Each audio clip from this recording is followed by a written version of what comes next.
വാളയാറിൽ നടത്തിയ എക്സൈസിന്റെ വാഹന പരിശോധനയിൽ 200 ഗ്രാം ട്രാമഡോൾ മയക്കുമരുന്ന് ഗുളികകൾ കണ്ടെടുത്തു. കോയമ്പത്തൂരിൽ നിന്ന് എറണാകുളം ഭാഗത്തേക്ക് പോകുകയായിരുന്ന KSRTC ബസ്സിലെ യാത്രക്കാരനായ പശ്ചിമ ബംഗാളിലെ ജയ്പാൽഗുഡി സ്വദേശി സാഗർ ലാമ എന്ന 34-കാരനെയാണ് പിടികൂടിയത്. പ്രതിയെ കോടതിയിൽ ഹാജരാക്കി.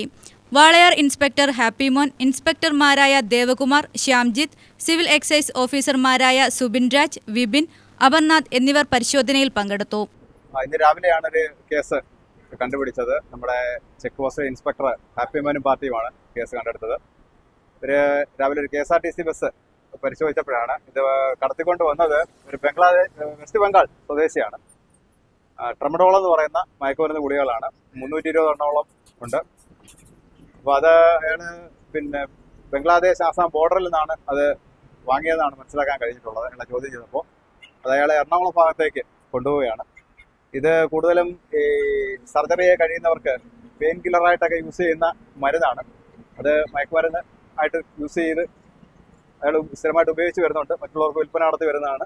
ഇയാൾ പ്രധാനമായിട്ടും ഒരു കാരിയറായിട്ട് പ്രവർത്തിക്കുന്നു എന്നുള്ള കാര്യമാണ് മനസ്സിലായത്. ഈ കേസ് ആകസ്മികമായിട്ട് കണ്ടുപിടിച്ച ഒരു കേസാണ്.